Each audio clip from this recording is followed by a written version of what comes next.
I hereby introduce to you Mr. Michael Veazey. Well, ladies and gentlemen, welcome back to the show. Once again, we have David Aggiss on. I'm going to talk about something which I think is very important for a lot of us, because David, like the rest of us, has been building an Amazon business amongst many other things and hasn't had the luxury of just focusing on that, certainly not in the early days. So I wanted to talk to David about the realities of time and energy management when you're juggling multiple things, family, other businesses and stuff. So David, just give us a quick reminder of the sorts of spread of things that take up your time. Sure, yeah. I mean, it's last year was a busy year, not just for business, but for family reasons as well. So in terms of business, I have a property portfolio. I'm a self-employed mortgage broker. And obviously I run the Amazon business as well, which I'm trying to grow. Family life got very busy last year. March, we had our second child. So we've got 2 young boys now, a 1 and a 3-year-old now. So they keep me very busy.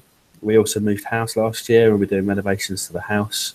Some quite extensive renovations. So family life and home life takes up a lot of time as well. Wow. So that's really, that's a pretty involved set of things. And you got a 1 and a 3-year-old. Yeah. You've got effectively 2 businesses and a property portfolio as well. So tell us about how do you approach the whole question of time management? Because you've moved your Amazon business forward. You're doing pretty well with it, although it's, in some ways quite small, but profitable and working. So what do you think are the main principles that you have followed that have worked for you? So to start, it was just about fitting things in wherever I could fit them in. So before child number 2, before the house move, life kind of tended to be go to work, come home, see my other son, spend a bit of time with the family in the early evening, and then kick in sort of later in the evening between the hours of, 9 p.m. and 1 a.m., depending on how much time I had, to get an hour, 2 hours, whatever I could in there. So I kind of squeezed in a late shift really to get the Amazon side of things up and running. Since I've gone self-employed, obviously I don't have a boss to answer to other than me. So I'm now looking at things like whether I allocate a day out of my mortgage business to other business. So I might decide on a Wednesday, for example, to break that day up into handling some important tasks on Amazon. So I've got a weekly task list. I can do a morning on Amazon. And then maybe do anything property related or other business related in the afternoon on that particular day. So it's just really, I guess, structuring what you've got to do and when you've got the time to fit it in. Excellent. So you basically are running your Amazon business on the basis of sort of 1 morning a week, or do you do other hours as well as in the evenings and weekends, things like that?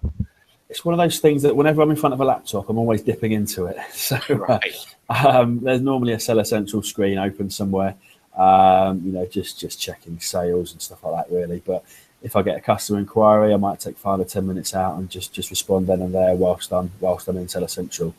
But for things like, reviewing your keywords from your search terms report, setting up new advertising campaigns or just adjusting them, revisiting product listings and checking out competition. I'm trying now to allocate sort of a set time to do that. So like I say, I'm going to try and pilot this Wednesday off, if you like, Wednesday off from the mortgage business, maybe even just a morning. And if that's enough time, then that's enough time. Excellent. Okay, that sounds like a good basic structure. So basically the maintenance of the day-to-day stuff, just checking that the sales are going the right way, nothing terrible's happening. Customer service is a daily thing. Once a week you're reviewing your listings and looking at your ads data and making sure you get that right. So how often do you look at sort of things that are going to expand the business, like new product lines or getting in touch with new suppliers, that kind of thing? How do you build that in? So again, historically, that's been an evening job. I'll if I've got a few weeks coming up where I know I can put in some evening hours, I'll start to sort of research a product, get in touch with suppliers. I think going forward now, I may still do that if I can fit it into this other day that I'm hoping to fit in. Then it might be a job for there. But in fact, to be honest, I think to deal with suppliers and to do the research, you probably need to be on it every day. Emails backwards and forwards with suppliers just to keep things moving along. I deal with China for my products. Obviously, we've got the issue with time zones. So I tend to find, unless you get into a Skype conversation, if you're emailing backwards and forwards, it can be an email a day. So that can take a week or two to negotiate your terms.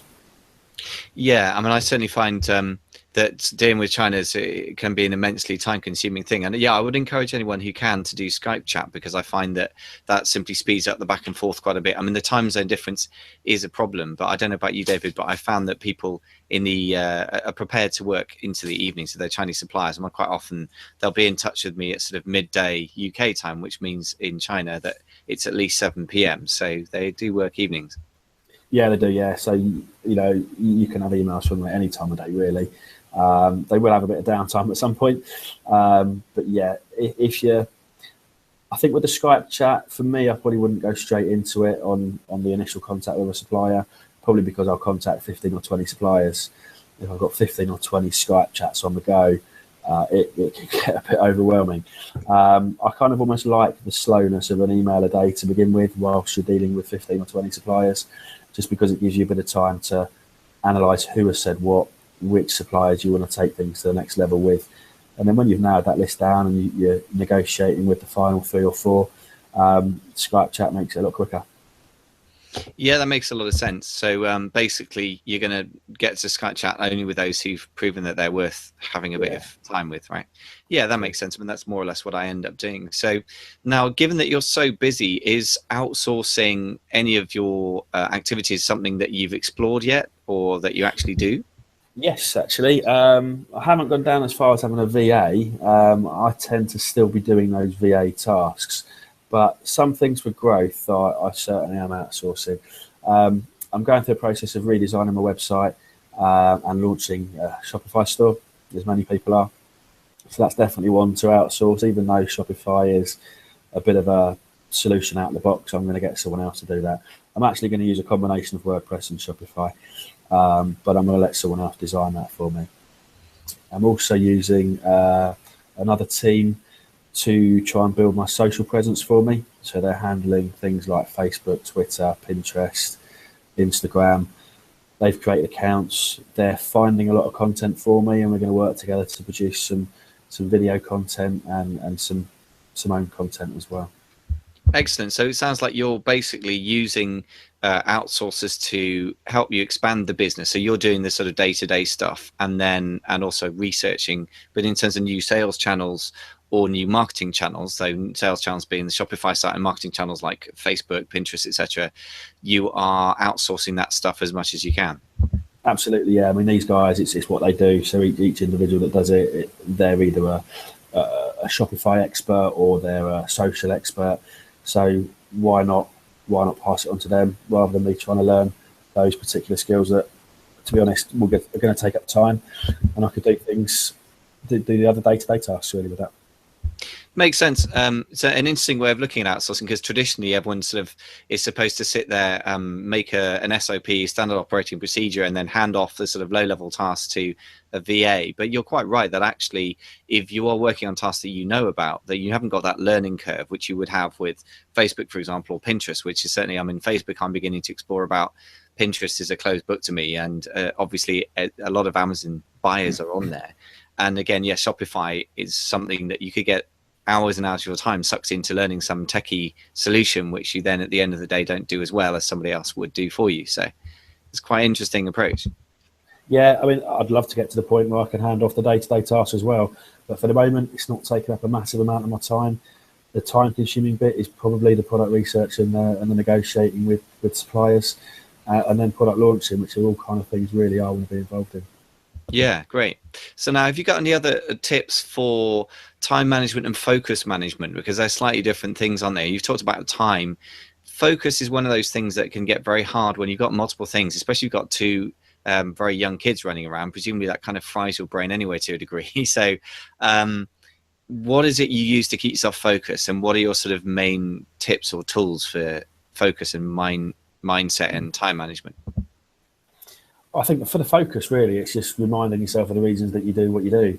I'm sure all of us that have gone down this entrepreneurial route have always looked at bigger picture and what we want to be achieving at the end of it, whether that's luxury house on a sunny island or just a nice lifestyle and spending time with the family. I think just reminding yourselves of the reasons why you do it should keep you focused there.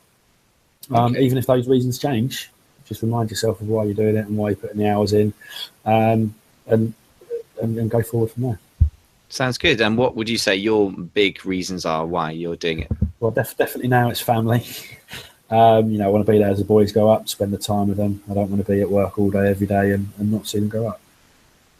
Yeah, makes a lot of sense. I have to say that I've got a nephew and niece, so I've kind of seen secondhand what it's like being a parent, and certainly looks pretty exhausting, but also very rewarding. I mean, where I get to step in as an uncle and go and get them all riled up and then hand them back to their parents. But I can completely understand how quickly it goes, even as an uncle. Like, I guess I only see them sort of 3-4 times a year, but how quickly people grow up, and I can understand how precious that time is.